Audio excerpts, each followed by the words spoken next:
Hello everyone, this is Rizwan Ahmed. आज की हमारी वीडियो है एलआईसी रिक्रूटमेंट लीगल ऑफिसर्स के बारे में। तो इनकी अभी वैकेंसीज आ गई हैं। टोटल 30 वैकेंसीज हैं। यहाँ आप देख सकते हैं, जैसे अब टोटल 30 वैकेंसीज है, जिसमें यूआर के लिए 14 है, ईडब्ल्यूएस के लिए 3 है, ओबीसी के लिए 7 है, एसटीएस के लिए 2 एंड 4 है रिस्पेक्टिवली। ठीक है, तो ये हमारी वैकेंसीज है जो एएओ लीगल पोस्ट से जानी जाती है। इसकी क्या सैलरी स्ट्रक्चर है और कैसे एग्जाम होगा, वो उसके बारे में अभी बात करते हैं। पहले हम जान लेते हैं कि लास्ट डेट क्या है। देखिए, पहले जो आपकी एप्लीकेशन स्टार्ट होगी वो 16 अगस्त से होगी, यानी कि स्टार्ट हो चुकी है। Last date for online registration and payment of application, इसकी जो लास्ट डेट है वो 8 सितंबर है। ठीक है, एंड कॉल लेटर आप डाउनलोड कर सकते हैं 7 डेज बिफोर एग्जामिनेशन। तो आपको अब परेशान होने की ज़रूरत नहीं है कि कब हमारा जो है एडमिट कार्ड आएगा। एडमिट कार्ड एग्ज़ाम से 7 डेज पहले आएगा। ठीक है, अभी इन्होंने जो प्रिलिमिनरी एग्जाम की जो डेट दी है वो 3 अक्टूबर दी है, एंड मोस्टली इसी में ही होगा। ये टेंटेटिव लिखते हैं, पर मोस्टली इसी डेट पर जो है आपका एग्जामिनेशन होगा। और मेंस का जो उन्होंने दिया है वो 8 नवंबर 2025। तो आपके पास अभी पूरा 1 मंथ है, आराम से आप तैयारी कर सकते हैं। एंड जो अभी आईबीपीएस एसओ की तैयारी कर भी रहे हैं या आरआरबी एसओ की तैयारी कर रहे हैं, तो उनके लिए ये एग्जाम जो है एक प्लस पॉइंट है। एंड जो ऑलरेडी वर्किंग है बैंक में, तो उनके लिए भी एक प्लस पॉइंट है कि वो ये एग्ज़ाम दे सकते हैं। बस इसमें ये है कि आपको एक्सपीरियंस चाहिए। देखिए, ये आपकी सिविल इलेक्ट्रिकल चार्टर्ड अकाउंटेंट जो अगर कोई कर रहा हो तो उनकी यहाँ पे पोस्ट भी है। कंपनी सेक्रेटरी की भी है। चार्टर्ड अकाउंटेंट में आप मुंबई ऐसी जगह रहेंगे, कंपनी सेक्रेटरी में भी एक जगह रहेंगे, और चार्टर्ड अकाउंट में 8 जोन्स हैं, तो 8 जोन में भी कहीं भी ट्रांसफ़र हो सकता है। ठीक है। तो ये बाकी पोस्ट हो गई। हम लीगल की बात करें, लीगल में देखिए मिनिमम एज जो है 21 ईयर्स है और मैक्सिमम 32 ईयर्स है। तो जो अभी 32 क्रॉस नहीं किए हैं उनके लिए एक अच्छी अपॉर्चुनिटी है। आप यहाँ पे देख लीजिएगा अपनी कैटेगरी क्या है।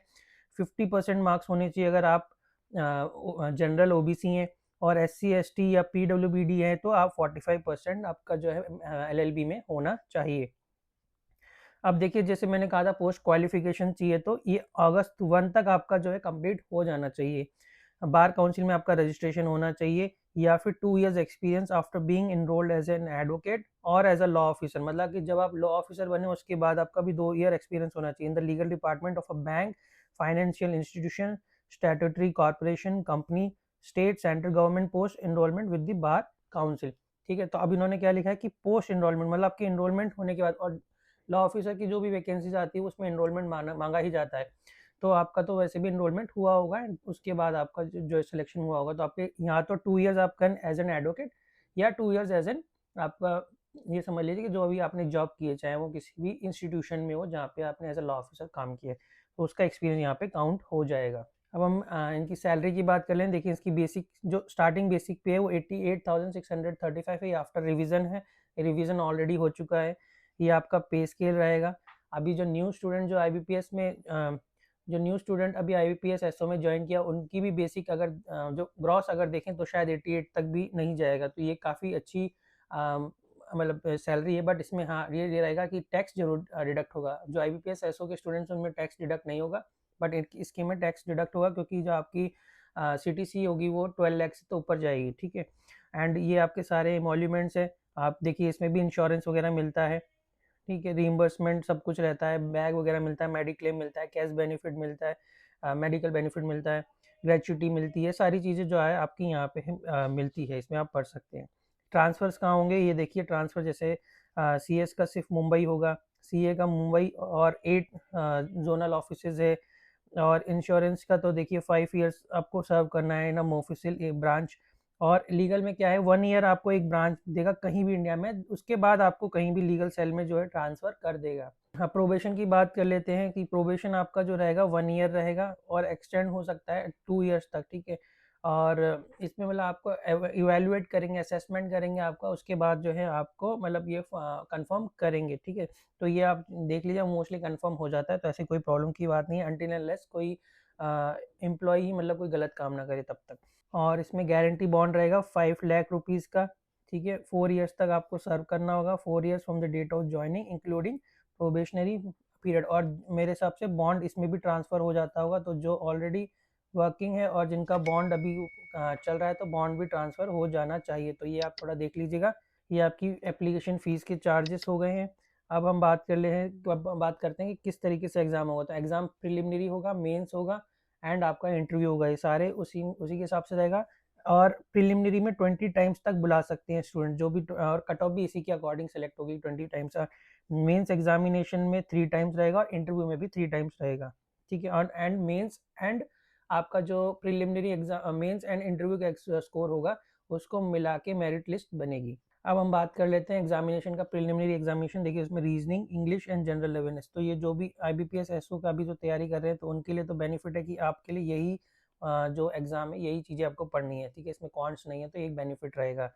अब ठीक है, इसमें 1/4 नेगेटिव जैसे आपका सारा IBPS SO की तरह रहता है, सिमिलरली वैसे ही रहेगा। बस इसमें क्या है, जनरल अवेयरनेस का 30 मार्क्स का दिया हुआ है और मैक्सिमम मार्क्स भी 30 दिया हुआ है, तो बस इतना एक फ़र्क है बस। अब इसमें एक IBPS SO में और इसमें क्या डिफरेंस रहेगा कि आपका जो जनरल अवेयरनेस होगा, वो सिर्फ क्वालिफाइंग इन नेचर रहेगा, ठीक है। और इसके काउंट नहीं होंगे marks for ranking candidate approximately 20 times of number of vacancies in each category. मतलब जो भी आप शॉर्ट लिस्ट होंगे, उसमें सिर्फ रीजनिंग एंड इंग्लिश के स्कोर काउंट होंगे, ठीक है। तो उसी के अकॉर्डिंग तो अब आपको इंग्लिश और रीजनिंग में काफ़ी इंप्रूवमेंट करनी है, not just general awareness. General awareness में आपको सेक्शनल क्लियर करना है बस, ठीक है। तो ये हो गया।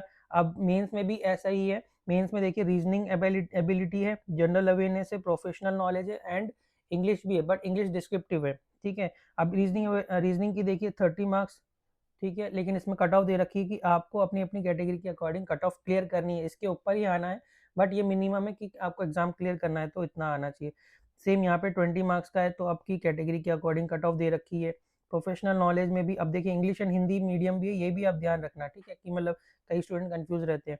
अब ये आपके मार्क्स देख लीजिए, और ये मिनिमम जैसे अगर 100 मार्क्स का है तो 50 मार्क्स आना चाहिए आपको कैटेगरी के अकॉर्डिंग आप चेक कर लीजिएगा, ठीक है। इसके बाद प्रोफेशनल नॉलेज में डिस्क्रिप्टिव भी होगा, जिसमें कि 4 आउट ऑफ 6 क्वेश्चंस आपको करने होंगे। ये 50 मार्क्स को 150 में कन्वर्ट भी किया जाएगा। एंड ये भी इंग्लिश एंड हिंदी में रहेगा, आप इंग्लिश में भी लिख सकते हैं, हिंदी में भी लिख सकते हैं। और क्योंकि ये ऑनलाइन एग्जामिनेशन है, तो ये आपको जो है टाइप करना पड़ेगा। एंड इसमें 45% ऑफ मार्क्स ये होगा कैटेगरी के अकॉर्डिंग, आप देख लीजिएगा 45-50%, मतलब इतने नंबर चाहिए। और इंग्लिश का भी एक एग्जाम होगा 25 मार्क्स का, लेकिन ये सिर्फ क्वालिफाइंग इन नेचर है, ठीक है। तो इसके मार्क्स भी काउंट नहीं होंगे, बट ये क्वालिफाइंग इन नेचर है। इसमें भी आपको सेक्शनल तो एटलीस्ट क्लियर करना पड़ेगा। एंड 25 से 10 या 9 तो आप ला सकते हैं, डिस्क्रिप्टिव नेचर है, तो ये आप आराम से कर सकते हैं, ठीक है। एंड डिस्क्रिप्टिव में क्या पूछा जा सकता है, उसकी हम लोग एक अलग वीडियो में बात कर लेंगे। अभी हम सिर्फ एग्जाम के बारे में जान लेते हैं, ठीक है। तो ये आपकी सारी चीज़ें थी। अब इसमें क्या होगा, मेंस एंड आपका जो इंटरव्यू होगा, इसके मार्क्स क्लब करके ही आपको जो है रिजल्ट दिया जाएगा, ठीक है। अब इंटरव्यू के मार्क्स देख लीजिए, जैसे इन्होंने लिखा है 60 मार्क्स है। एंड अगर आप PWS अनरिजर्व OBC से, तो 30 मार्क्स तो मिनिमम चाहिए। SC ST PWBD है तो 27 तक आपको चाहिए, ठीक है। और इसका मतलब ये नहीं है कि सिर्फ इतने ही मार्क्स लाने, इससे ज़्यादा ही लाने हैं, बट एटलीस्ट इतने होने चाहिए, तभी आपको मतलब ये कंसिडर किया जाएगा। और मेंस एग्जाम में भी ऐसा ही है। मेंस एग्जाम में अगर आप ऑब्जेक्टिव क्लियर करते हैं, तभी आपका डिस्क्रिप्टिव एग्जाम चेक होगा, ठीक है। अगर आप डिस्क्रिप्टिव में इतना ज़्यादा स्कोर लाते हैं कि मतलब अगर मार्क्स भी जोड़ दिए हैं, तो जो फाइनल स्टूडेंट सेलेक्ट हुआ है मिनिमम में, उससे भी ज़्यादा मार्क्स है, तब भी कोई मान्य नहीं है, क्योंकि आपको पहले ऑब्जेक्टिव में अच्छा स्कोर लाना है। उसके बाद आपके, जब ऑब्जेक्टिव में आप सारे कट ऑफ्स क्लियर कर लें, उसी के बाद आपका डिस्क्रिप्टिव जो है चेक होगा। तो ये एक थोड़ा सा डिमेरिट चाहे आप कह लीजिए या कुछ भी कह लीजिए, थोड़ा ये आपको देखना पड़ेगा। 3 टाइम्स वैकेंसीज बुलाई जाएगी, रैंकिंग के अकॉर्डिंग रहेगा। एंड सिलेक्शन मान लीजिए अगर सेम मार्क्स हैं, तो आप ये समझ लीजिए जो हायर क्वालिफाइड है, हाईली क्वालिफाइड है, उसका सिलेक्शन होगा, या फिर एज जो सीनियर होगा उसके अकॉर्डिंग में सेलेक्ट होगा। एंड इसमें कोई रिजर्व लिस्ट नहीं है, ठीक है। तो इन्होंने ये लिखा है कि रिजर्व लिस्ट नहीं है। आपको जो इंटरव्यू होगा, इंटरव्यू में आपके आने जाने के जो भी चार्जेस होंगे, वो इसके अकॉर्डिंग मिलेंगे, क्लास 4 के अकॉर्डिंग आप पढ़ लीजिएगा, ठीक है। तो ये सारी चीज़ें मैंने ऑलरेडी आपको बता दी है। ये सारी चीज़ें आप ध्यान रखिएगा अपने एग्ज़ाम में। एंड इसके लिए जैसे आप IBPS SO प्रीलिम्स में पढ़ रहे हैं, उसी तरीके से आपको ये एग्ज़ाम के लिए तैयारी करनी है। प्रोफेशनल एग्जामिनेशन की भी आप जैसे अभी IBPS SO की तैयारी करेंगे, तो ये भी आपका कवर हो जाएगा। बस इसमें डिस्क्रिप्टिव रहेगा। डिस्क्रिप्टिव में भी जैसे मान लीजिए कोई एक्ट से ही कुछ पूछ लेगा, कोई क्वेश्चन पूछ लेगा, तो उसको आपको थोड़ा सा आपको उसके बारे में डिस्क्राइब करना आना चाहिए। इस तरीके के हो सकता है सिचुएशन बेस्ड या इंश्योरेंस बेस्ड क्वेश्चन नहीं, वो आपसे पूछ सकता है। तो और इंग्लिश में क्या डिस्क्रिप्टिव पूछ सकता है, उसके बारे में हम नेक्स्ट वीडियो में जानेंगे। अगर आपका कोई और डाउट है या आपको NICL और LIC के डिफरेंस के बारे में जानना है तो भी आप मुझे बता सकते हैं, कमेंट सेक्शन में लिख सकते हैं, या फिर आप मुझे चाहे तो टेलीग्राम पे मैसेज कर सकते हैं, इंस्टाग्राम पे फॉलो कर सकते हैं। ठीक है, तो मिलते हैं नेक्स्ट वीडियो के साथ। All the best.